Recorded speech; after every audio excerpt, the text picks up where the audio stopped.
kasih Munir, engkau sudah memberikan lebih dari cukup kepada bangsa.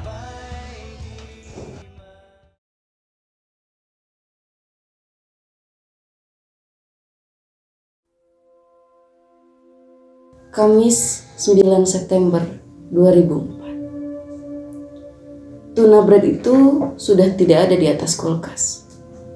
Mungkin Leo sudah membuangnya. Tuna bread yang seharusnya dimakan oleh Munir. Tapi dia tidak sempat memakannya.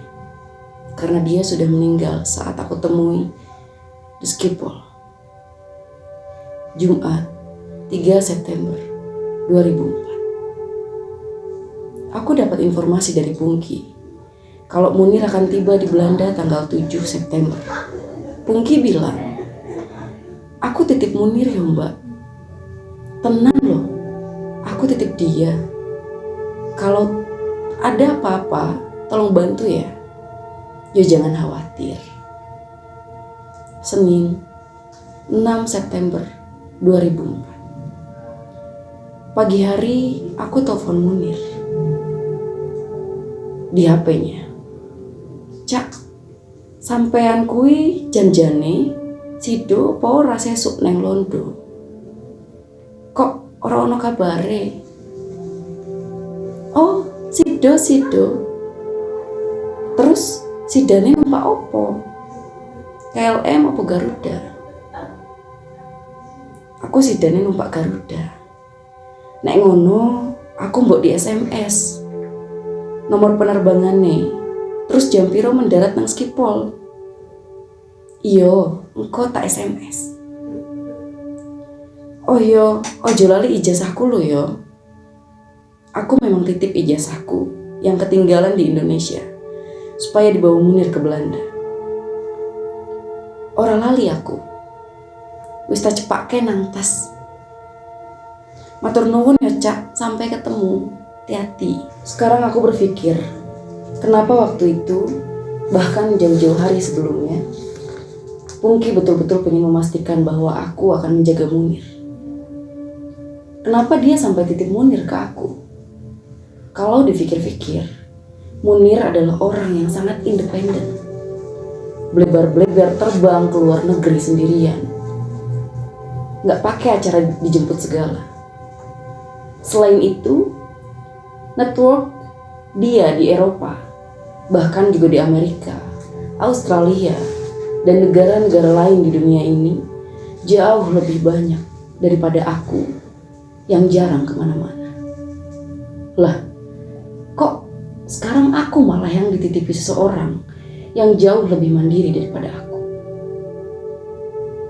Ketika aku ketemu Pungki lagi setelah Munir meninggal, Pungki cerita kalau Munir malah ngetawain aku di depan Pungki karena aku akan menjemput dia.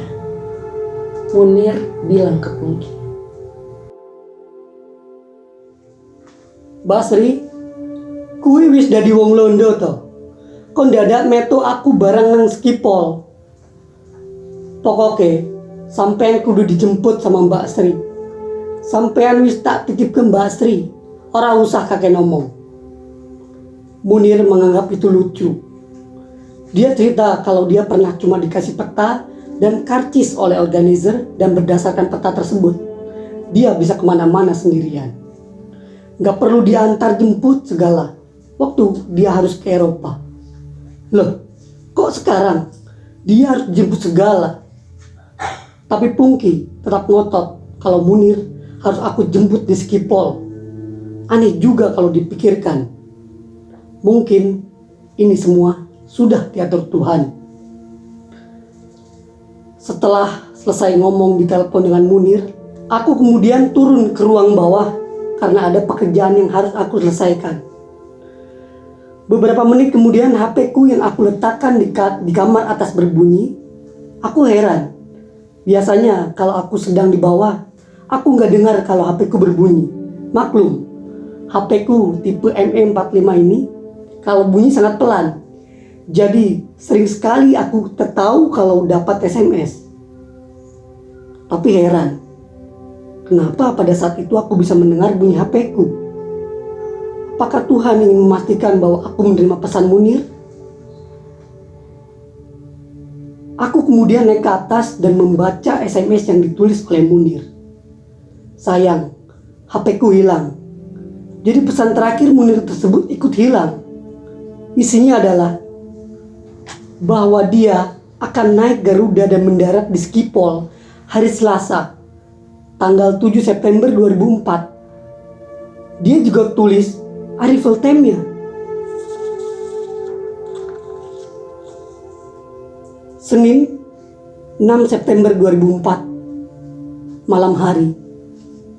Leo dan aku melihat foto-foto pernikahan kami yang sudah diupload oleh Leo di komputer. Salah satu yang kami lihat adalah foto kami bersama Munir, sekeluarga, beserta teman-teman kontras yang waktu itu datang ke pernikahan kami. Kebetulan kami menikah bulan Juni tahun yang sama. Jadi, ingatan kami masih segar dengan kehadiran teman-teman pada waktu pernikahan kami. Aku cerita sama Leo kalau Munir adalah seorang human rights aktivis yang hebat. Aku ceritakan perjuangannya. Aku ceritakan sisi manusiawinya. Munir seorang manusia dengan kelebihan dan kelemahannya. Tapi yang jelas, bagiku dia orang yang berani berjuang melawan tindak kekerasan, membela yang lemah, berani untuk berteriak bagi mereka yang voiceless. Leo sebetulnya belum begitu mengenal teman-temanku. Banyak yang ia temui pada saat pernikahan kami termasuk Munir. Dari foto tersebut, Leo bisa mengamati Munir dengan seksama. Aku usul sama Leo, bagaimana kalau nanti sudah di Utrecht? Karena dia mau ambil masternya di Utrecht. Sekali-kali kami tengok atau undang dia ke rumah kami.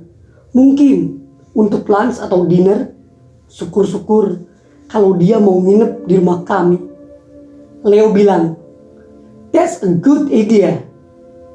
Bagi kami, Munir tidak saja seorang teman, tapi juga aset bangsa sehingga harus dijaga. Selasa 7 September 2004. Pagi-pagi kami sudah bangun. Leo berjanji mengantar aku ke Rotterdam Central Station supaya aku bisa naik kereta dari sana ke Schiphol Airport. Sebelum berangkat, aku memanggang baguette dulu untuk aku bawa ke Schiphol. Baguette itu kemudian aku isi dengan tuna. Aku pikir, mendingan bawa sarapan dari rumah daripada beli di Schiphol. Mahal. Selain itu, kalau terlalu pagi, belum tentu ada toko yang menjual makanan di Schiphol. Aku bikin 4 tuna bread. Waktu itu aku berpikir, aku akan makan 2 biji dan sisanya akan aku berikan kepada Munir. Siapa tahu Munir malas sarapan di pesawat. Jadi lumayanlah untuk ganjal perut sebelum dia meneruskan perjalanan ke tempat tujuan. Kalau dia nggak mau, ya tak employee. Belum jam 6 pagi, kami sudah berangkat ke Rotterdam Central Station. Leo ngedrop aku di samping stasiun. Dari sana aku beli karcis. Pada waktu itu aku sempat berpikir, lebih baik beli tiket PP karena lebih murah. Tapi kemudian aku membatalkan niatku. Akhirnya aku beli karcis sekali jalan. Pikiranku waktu itu adalah siapa tahu aku harus mengantar Munir ke Utrecht atau ke Almere tempat Munir menginap. Baru setelah urusan Munir beres, aku akan langsung pulang dari kota tersebut, bukan dari Schiphol. Setelah dapat karcis, aku naik ke atas. Waktu itu sudah September, jadi walaupun sudah lebih dari jam 6 pagi, tetapi masih gelap. Sudah gitu udara sudah mulai dingin. Aku makan tuna bread karena perutku sudah mulai lapar. Mungkin karena udara dingin. Aku tetap saja menggigil karena udara dingin. Dalam hatiku, aku bilang, nanti kalau aku ketemu Munir, aku akan bilang, nek ora sampean, aku mau metu. Lah wadem banget sih. Saking dinginnya, aku turun ke bawah lagi. karena aku pikir nunggu di bawah lebih nyaman, terhindar dari rasa dingin yang menusuk.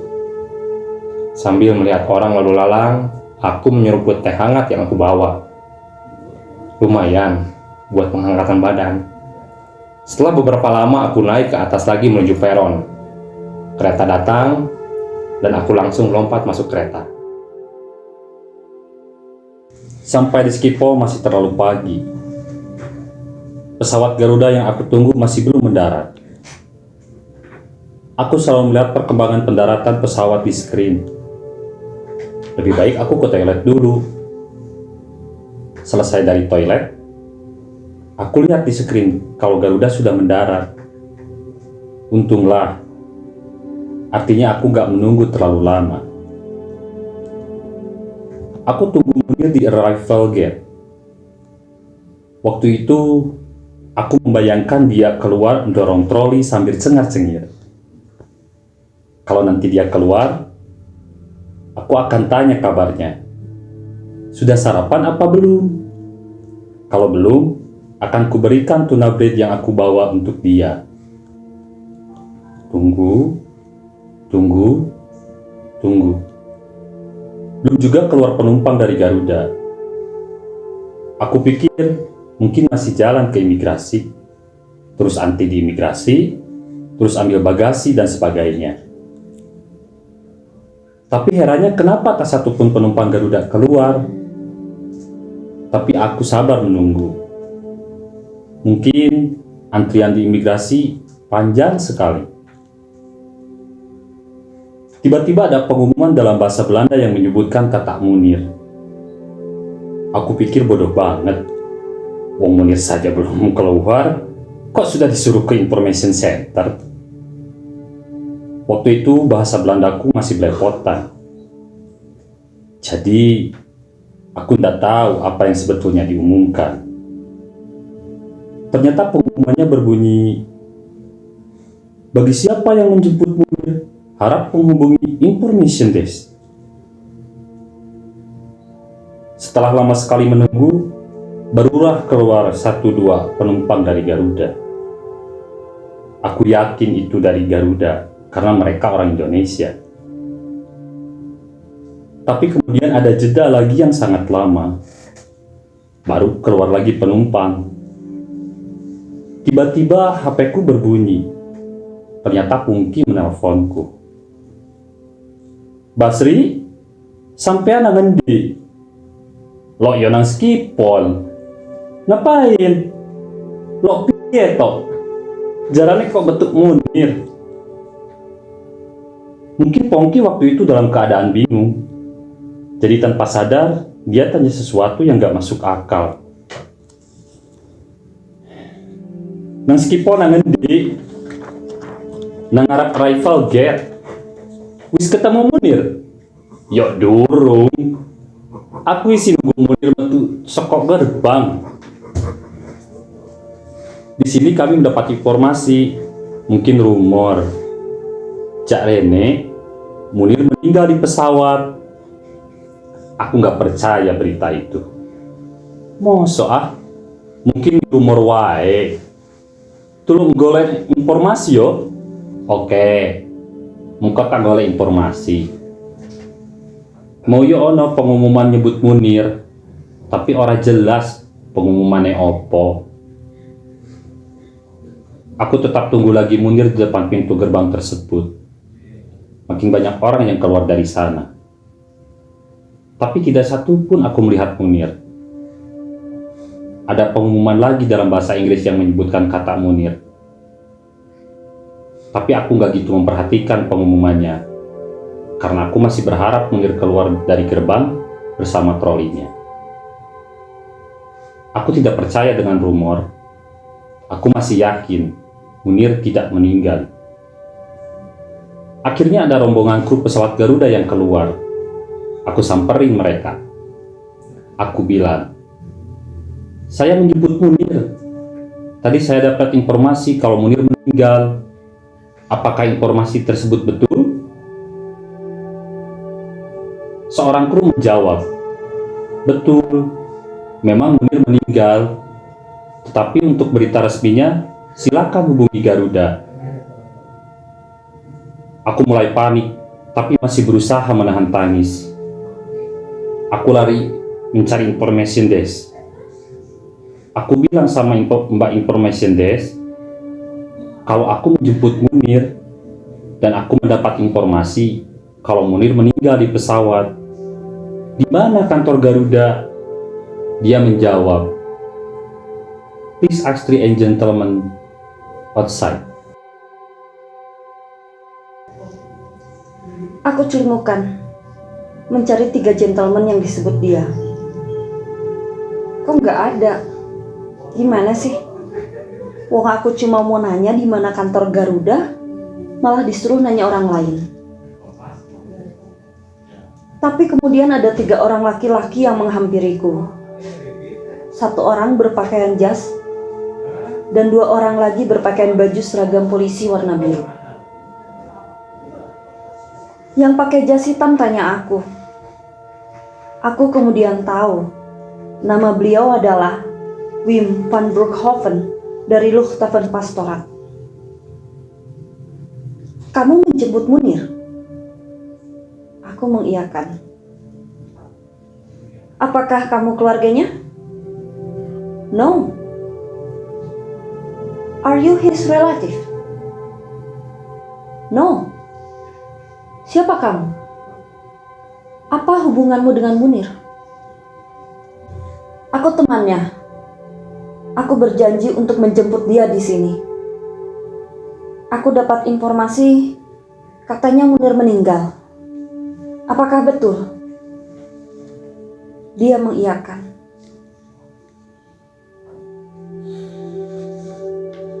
Aku lepas kontrol. Aku sudah tidak bisa menahan tangisku. Dia memelukku dan menenangkanku. Mereka kemudian mengajakku ke atas, ke kantornya. Di ruangan tersebut aku diberi minum. Aku berusaha menenangkan diri. Aku masih tetap tidak percaya kalau Munir meninggal. Rasanya seperti disambar geledek. Setelah aku tenang, mereka mewawancaraiku.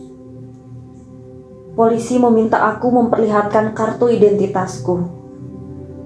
Aku perlihatkan pasporku. Alhamdulillah, aku waktu itu membawa paspor.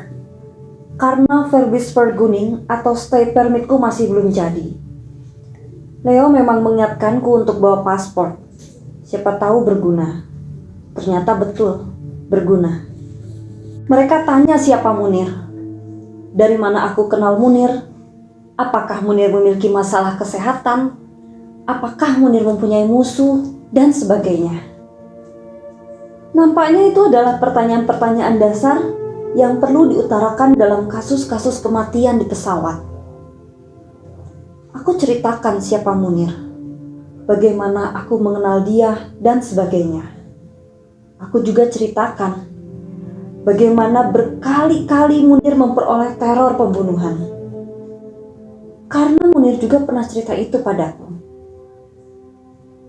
Aku menceritakan Munir memperoleh teror bom yang dipasang di halaman rumah orang tuanya di Malang. Polisi pada waktu itu ingin menegaskan, jadi menurutmu kematian Munir ada hubungannya dengan pekerjaannya? Kemungkinan itu ada, mengingat sepak terjamnya. Setelah wawancara selesai, aku dipersilahkan untuk menghubungi siapa saja yang ingin aku hubungi menggunakan telepon mereka. Aku hubungi Pungki dan mengabarkan apa yang aku ketahui. Kami kemudian saling bertelepon-teleponan untuk saling mengetahui perkembangan. Aku lihat polisi yang berbaju biru juga menelpon. Gak tahu nelpon siapa. Tapi yang jelas dia beberapa kali menyebut nama Munir. Tiba-tiba Leo menelpon di HP-ku. Dia waktu itu telepon dari kantornya. Kamu di mana? Di Utrecht ya? Leo membayangkan aku mengantar Munir ke Utrecht. Aku masih di Schiphol. Munir meninggal dunia. Kataku lemah. Tangisku meledak lagi. Leo kaget luar biasa. Oke, aku segera ke Schiphol. Tunggu aku di sana. Selama menunggu Leo, aku masih terus-menerus berhubungan dengan Jakarta. Aku masih belum diizinkan untuk melihat jenazah Munir di mortuarium. Meneer Wim van Broekhoven mengatakan lebih baik menunggu Leo supaya bisa bersama-sama ke mortuarium. Setelah Leo datang, kami akhirnya bersama-sama ke mortuarium. Di sana sudah menunggu 2 orang detektif dari The Royal Netherlands Mersauce. Jadi ternyata polisi berbaju biru yang kami temui sebelumnya menyerahkan kasus ini ke Mersauce karena dianggap kasus penting. Kematian Munir dianggap cukup mencurigakan. Kedua detektif tersebut memeriksa kami. Salah satu detektif meminta kami untuk mengidentifikasi jenazah. Apa betul itu memang Munir? Tapi dia bilang sama aku, tapi yang boleh masuk ruangan duluan adalah suamimu, bukan kamu. Aku langsung protes. Kenapa? Aku kan malah temannya Munir. Karena kamu temannya Munir, maka kamu sebaiknya masuk setelah suamimu. Kalau kamu masuk duluan, dikhawatirkan kamu nanti akan histeris. Jadi, biarkan suamimu dulu yang mengidentifikasi jenazah tersebut. Akhirnya kami setuju. Leo masuk duluan. Aku menunggu beberapa lama. Setelah itu, aku baru dipersilakan masuk ruangan. Aku masih ingat sekali apa yang terjadi pada waktu itu. Aku memasuki ruangan jenazah, ada di sebelah kiriku. Aku tidak mau menengok ke arah jenazah itu, karena aku masih tidak mau kalau yang terbaring adalah Munir. Pada detik itu pun, hatiku masih menolak kalau Munir sudah meninggal. Jenazah ada di sebelah kiriku. Aku memandang ke depan ke arah Leo. Aku menatap mata Leo. Dan aku masih berharap Leo menggeleng. Tapi ternyata Leo mengangguk. Aku langsung menengok ke kiri. Dan betul yang terbaring kaku di tempat tidur itu adalah Munir yang sudah tak bernyawa. Langsung meledaklah tangisku. Di antara tangisku, aku bilang, Munir, kamu kok ninggalin aku? Kita kan sudah janji akan ketemu. Kok sekarang kamu malah pergi? Leo memeluk aku dengan erat. Dia berusaha menahan air mata supaya tidak jatuh. Kami berdiri memandangi jenazahnya yang diam membisu. Untuk menenangkan diri, aku berdoa dan berdoa. Masih terbayang apa yang dia katakan. Masih terbayang perjuangannya. Masih terbayang dia sekeluarga menghadiri pernikahan kami. Ketika aku sudah mulai tenang, kedua detektif itu mewawancarai kami berdua. Kami menceritakan apa yang kami ketahui tentang Munir. Setelah mendengar cerita kami, kedua detektif tersebut bermaksud untuk mengadakan pemeriksaan selanjutnya, yaitu otopsi. Mereka betul-betul ingin tahu apakah kematian Munir terjadi secara wajar atau tidak. Mereka akan meminta izin kepada pihak keluarga. Ya, menurut hukum Belanda, otopsi tetap akan dilanjutkan walaupun keluarga tidak setuju. Dasarnya sangat sederhana, yaitu bagaimana kalau keluarga yang terlibat, tapi dalam kasus Munir ini, keluarga dan organisasi justru mendukung adanya otopsi. Para detektif tersebut meyakinkan kami bahwa tidak boleh seorang pun akses terhadap jenazah Munir dan barang-barang yang dibawa Munir, termasuk dokumen-dokumen yang ada di kopernya. Hanya orang-orang tertentu saja yang bisa akses ke situ. Pada hari itu, kami sudah memperoleh kepastian juga bahwa Suciwati, Pungki, Usman Hamid, dan Ucok serta saudara Munir sudah memperoleh tiket dan akan tiba di Schiphol tanggal 9 September 2004 untuk menjemput jenazah. Meretschhaus dan Wim van Broekhoven mengatur bagaimana kita semua bisa bertemu. Kami semua bersiap-siap menerima kedatangan mereka. Kamis 9 September 2004. Jam 3 pagi, Leo dan aku berangkat dari rumah ke Schiphol. Tiba di Schiphol jam 4 pagi, sesuai dengan waktu yang kami sepakati. Selain Mersausi dan Menir Wim van Broekhoven, di sana juga ada wakil dari ICCO, lembaga yang memberi beasiswa pada Munir. Kebetulan, kami masih memiliki foto pernikahan kami yang sebetulnya mau aku berikan pada Munir. Foto tersebut cukup besar ukurannya, mungkin sebesar kertas folio. Dalam foto itu ada gambar Munir, Suci, Pungki, dan Usman atau orang-orang yang akan menjemput jenazah Munir. Kami perlihatkan foto tersebut pada Mersausi dan Menir Wim van Broekhoven supaya mereka tahu siapa yang mereka jemput. Kami kemudian diajak mereka untuk memasuki ruang tunggu di Schiphol setelah melalui berbagai macam pintu pemeriksaan. Kami tiba di ruang tunggu, ruang di mana semua penumpang KLM akan menjejakkan kaki begitu mereka keluar dari belalai pesawat. Pihak Mersausi meminta aku untuk menunggu di depan pintu, agar ketika yang kami tunggu sudah kelihatan, mereka harus digiring untuk tidak keluar ruangan. Sesuai dengan rencana, kami bisa menggiring teman-teman tersebut untuk masuk ke ruang tunggu. Dari situ kemudian kami digiring ke mortuarium untuk melihat jenazah Munir. Bisa dibayangkan bagaimana suasananya. Ledakan tangis, doa, kesedihan mewarnai suasana waktu itu. Setelah selesai dari mortuarium, kami kemudian digiring ke tempat lain. Kemudian terjadilah wawancara maraton sampai berjam-jam. Beberapa dari teman-teman ini diwawancari satu persatu oleh pihak Mersausi untuk kepentingan penyidikan. Tanggal 10 September, ternyata teman-teman sudah bisa membawa jenazah ke tanah air. Tapi perjalanan belum berakhir. Masih banyak sekali yang harus dilakukan, baik di sini maupun di tanah air. Kami memperoleh informasi kalau hasil otopsi menunjukkan bahwa Munir teracuni arsenik. Tidak mungkin kan? Munir dengan sengaja menelan arsenik. Pasti ada pihak yang mau membunuh Munir.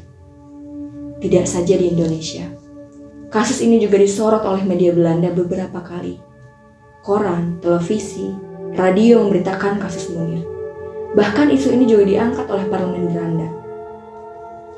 Sudah 5 tahun Munir tiada, tapi kasus ini belum terselesaikan.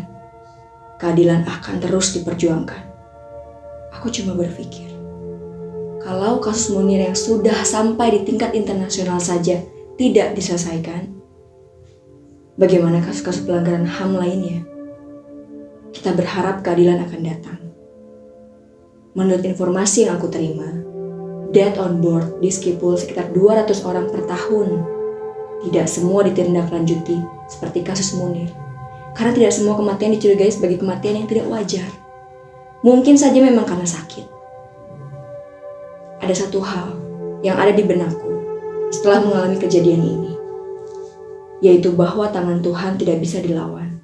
Kalau toh Munir harus meninggal dengan cara dibunuh, Allah tidak akan membiarkan dia meninggal begitu saja, tanpa ada suatu tindak lanjut. Kalau seandainya waktu itu Pungki tidak memintaku untuk menjemput Munir, aku yakin jenazah akan langsung diserahkan pada KBRI dan dipulangkan ke Indonesia tanpa adanya satu otopsi. Tapi Tuhan berkata lain. Aku harus menjemput dia di Schiphol. Aku waktu itu berkata pada Tuhan, "Ya Allah, kalau seandainya Engkau mengutusku untuk melakukan sesuatu, kenapa Engkau memberikan tugas yang begitu mengagetkan seperti ini? Tapi mungkin memang inilah jalan yang harus aku lalui. Terima kasih ya Allah. Engkau percayakan tugas penjemputan ini padaku, tapi berikanlah juga kekuatan untuk menerima ujian ini. Amin." Aku dan Leo memandangi foto pernikahan kami. Munir, doa kami selalu bersamamu. Semoga engkau sudah tenang beristirahat di sana. Semoga Allah menerimamu. Terima kasih, Munir. Engkau sudah memberikan lebih dari cukup kepada bangsa Indonesia, terutama kepada mereka yang lemah dan tak berdaya melawan kekerasan. Semoga kita semua bisa meneruskan perjuanganmu melawan tirani, ketidakadilan. Terima kasih Munir. Engkau sudah menghadiri pernikahan kami. It means a lot to us. Krimpen Anden Aisel, 6 September 2009. Salam hangat selalu dari kami. Sri Rusmining Tias dan Leo Fontaine.